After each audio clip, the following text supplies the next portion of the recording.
पिछले दिनों ऐवान सिंध में एक बड़ी ज़बरदस्त किस्म की लड़ाई दिखाई दी। पीपल्स पार्टी के जो अरकान हैं वही बड़े एग्रेसिव दिखाई दिए, एमके वाले बड़े एग्रेसिव दिखाई दिए। ये इस लड़ाई की बुनियाद क्या थी, उस इजलास में थे आप? सर बिल्कुल था, मेरे सामने ये चीजें हुई थी और ये पहली बार नहीं हुआ, इससे पहले भी ऐसे तीन इस तरह से इस तरीके से हो चुका है। पाकिस्तान पीपल्स पार्टी की मैं बात कर रहा हूँ, वो उनका गढ़ कहलाया जाता रहा है। ताहाल वो ये क्लेम करते हैं कि लियारी में वो अनबीटेबल है, नाकाबिल शिकस्त है। आपका लियारी से मुंतखब होना, तो क्या ये नासिर शाह साहब के मुताबिक ये सीट आपको कुरानंदाजी में मिली? बिलावल का एक बड़ा मशहूर एक अल्फाज थे, my mother always said democracy is the best revenge.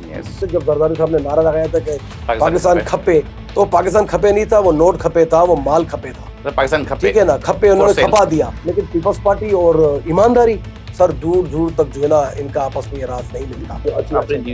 Sheikh Afzal Marwat साहब हों, राजा अकरम साहब हों या अलीमा खान साहब हों, ये सारी जितने भी जो कन्फ्यूजन हैं, ये सारी की सारी क़यादत के साथ डायरेक्ट जो रवाबित न होने के बावजूद गलतफहमियाँ फैली हुई। क्या इस बात में भी सदाकत है कि आपको जो है वो माइनस इमरान खान के साथ जी माइनस इमरान खान पॉलिटिक्स की एनओसी मिल चुकी है? तहरीक इंसाफ अगर है तो सिर्फ इमरान खान है, बाकी गंडापुर या इसके अलावा सालों तक एमक्यूएम भी करती रही ना, बाद में उन्होंने डिसोन कर दिया। बल्दिया फैक्ट्री के केस को और उसके इस हालिया फैसले को आप कैसे देखते हैं? आग लगी थी, लगाई गई थी। मैं रावलमार की बात करूं, मैं शायद हयात की बात करूं, मैं कई आबिद बॉक्सर की बात करूं, मैं फिर अपना वो जो अपना ज़ीशान काज़मी की बात करूं, मैं किस की बात करूं, उन सब के रिटायरमेंट के कागजात में तारीफी सफ़े मौजूद हैं।